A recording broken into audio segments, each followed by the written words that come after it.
dalam 5 tahun terakhir ini, kelompok-kelompok Islam seolah menjadi terasing di negerinya sendiri. Itu yang dia rasakan. Berapa ulama yang berjuang mendirikan republik ini? Indonesia 80% penduduknya umat Islam. Tidak pernah meminta 80% hasil sumber daya alam yang dikuasai negara untuk umat Islam. Gak ada yang minta. Ada gak dia minta? 80% umat Islam penduduk Indonesia tidak pernah meminta 80% APBN untuk umat Islam. Gak ada yang dia minta. Sederhana permintaan umat Islam. Dia mau berdialog sama Tuhannya. Dia mau mengingatkan umatnya akan kebaikan, yang tidak hanya mengajarkan doa makan dan doa minum, tapi juga cara memilih pemimpin. Itu kira-kira. Inilah ketegangan-ketegangan.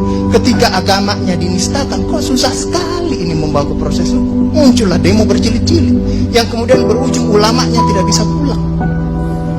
Belum lagi penghujung, kemudian ada agama yang diperhadapkan sebagai musuh besar Pancasila. Nah, ini yang menarik menurut saya.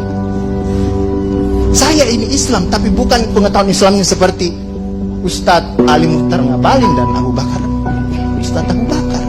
Tapi dengan segala awam saya terhadap Islam, ketika saya ditanya Pancasila itu di mana dalam kehidupan saya, maka saya akan mengatakan bahwa ketika saya lahir, orang tua saya itu membisikkan Pancasila di telinga saya.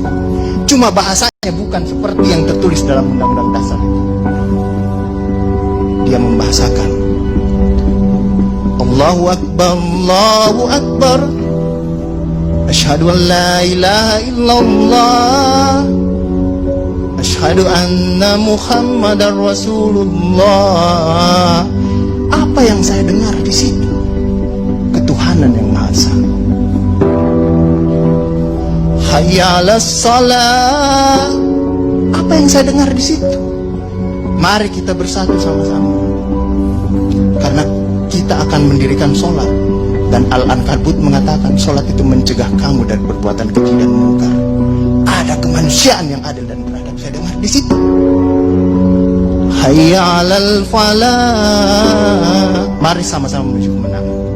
Kemenangan yang bagaimana kita peroleh? Kerakyatan yang dipimpin oleh hikmat kebijaksanaan dalam permusyawaratan perwakilan. Kemenangan yang bagaimana? Keadilan sosial bagi seluruh rakyat Indonesia. Itulah kemenangan yang kita tuju.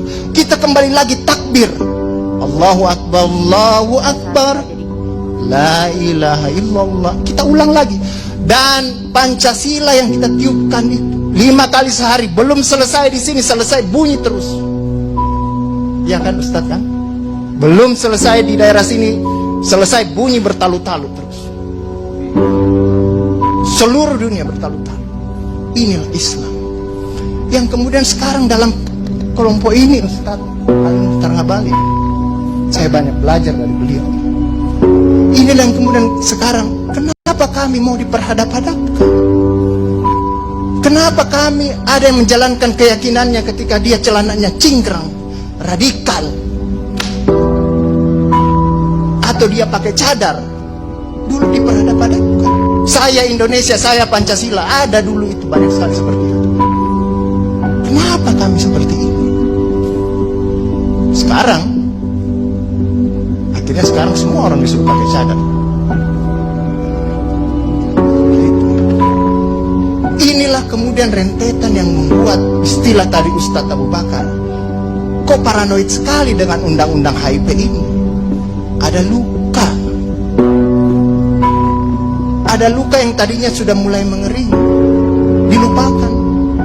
Tapi tiba-tiba ini kemudian dikhawatirkan, jangan sampai Pancasila ini mau dipakai sebagai instrumen untuk membibirkan kelompok Islam dan kelompok. Apalagi kalau kita baca RUHP itu, memegang kekuasaan pembinaan ideologi Pancasila ada sama presiden. Saya juga baca-baca sekilas tadi. Kok di situ ditulis pendidikan nasional menurut undang-undang ini itu berubah. Tujuan pendidikan nasional oleh Undang-Undang Dasar mengatakan bahwa beriman, bertakwa, berakhlak mulia. Di sini diciptakan pendidikan nasional itu bertujuan untuk menjadi tenaga ahli dan terampil. Ini kan mau dikasih jadi tukang ini bagi kapitalis kalau seperti itu berpikirnya. Nah, inilah yang kemudian yang dirasakan oleh kelompok-kelompok Islam dalam perspektif perjalanan konstitusional kita, bahwa ada yang tidak adil dilakukan oleh kekuasaan. Kelompok Islam selama ini tadi yang saya katakan tidak pernah meminta apa-apa. Paling jauh kelompok-kelompok Islam mungkin dapat honor dari negara. Itu pun tidak dipakai untuk foya, dikembalikan lagi untuk membantu negara, menghidupkan santri-santri, mencerdaskan kehidupan bangsa, menciptakan manusia-manusia yang beriman, bertakwa dan berakhlak mulia. Yang sebenarnya tugas pemerintah itu dikembalikan lagi seperti itu.